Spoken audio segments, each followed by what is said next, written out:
The lord. మన రక్షకుడును ప్రభు అయిన యేసుక్రీస్తు నామములో మీ అందరికీ ప్రభు పేట వందనాలు తెలియజేస్తున్నాం. దేవుని మహాకృపను బట్టి ఈ ఉదయకాల సమయంలో మీతో కలిసి దేవుని వాక్యాన్ని పంచుకునే భాగ్యమును పరిశుద్ధాత్మ దేవుడు నాకు ఇచ్చిన మంచి సమయాన్ని బట్టి ప్రభుకి స్తోత్రాలు.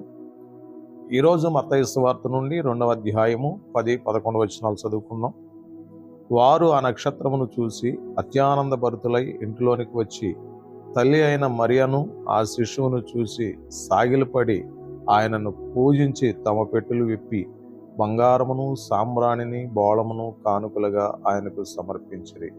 దేవుడు తన పరిశుద్ధ వాక్యమును దీవించునుగాక.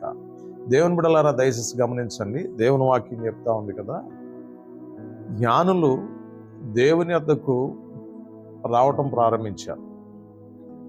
దేవుని వద్దకు వారు ఎలా వచ్చారు అని అంటే, ఆకాశములో తూర్పున వెలిసినటువంటి ఆ నక్షత్రమును చూసి ఆ నక్షత్రపు యొక్క వెలుగు గుండా ప్రయాణం చేసి యేసు ప్రభు దగ్గరికి వచ్చారు.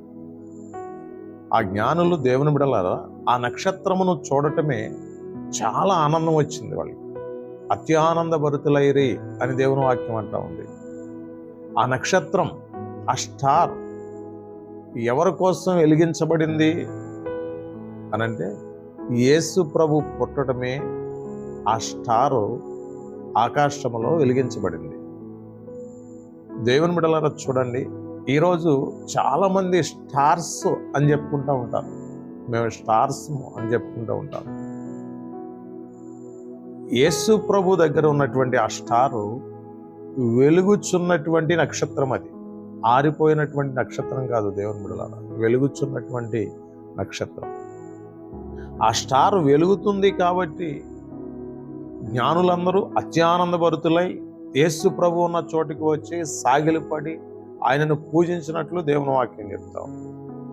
సాగిలిపడటం, మోకరించటం, దేవుని వద్దకు రావడానికి, దేవుని వద్దకు వచ్చారు కనుక వారు ఏం చేస్తున్నారంటే మోకరించి సాగిలిపడి దేవుని నామాన్ని మహిమపరచడం ప్రారంభించారు. దేవుని బిడ్డలారా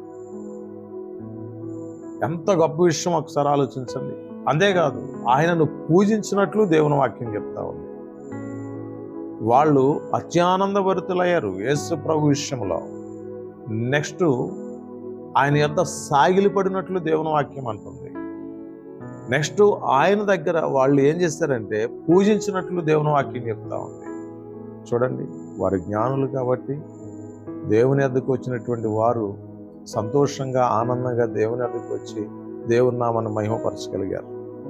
దేవుని బిడ్డలారా దయచేసి గమనించండి. ఈరోజు నువ్వు ఎవరివైనా ప్రభు దగ్గరికి వచ్చావు కాబట్టి నువ్వు ఎల్లప్పుడూ సంతోషంగా ఉండాలి, ఆనందంగా ఉండాలి. చాలామంది చూడండి ప్రభు దగ్గరికి వస్తూ ఉంటారు, దేవుని మందిరానికి వస్తూ ఉంటారు, వాక్యం వింటూ ఉంటారు.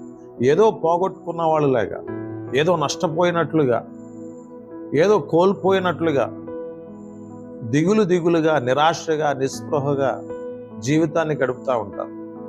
యేసు ప్రభు దగ్గరికి వచ్చినటువంటి జ్ఞానులు ఎంత సంతోషంగా ఉన్నారో ఒకసారి ఆలోచించండి. వాళ్ళు సంతోషంగా ఉండటమే కాకుండా యేసు ప్రభు దగ్గరికి వచ్చి సాగిలిపడి యేసు ప్రభుని పూజించినట్లు దేవుని వాక్యం అంటుంది. ఈరోజు యేసు ప్రభు దగ్గరికి వచ్చినటువంటి నీవు ఆయన వద్ద సాగిలిపడి ఆయనను పూజించగలిగితే నీవెప్పుడు నిత్యము ఆనందాన్ని అనుభవిస్తావు. దేవుని బిడ్డలారా సంతోషాన్ని అనుభవిస్తారు.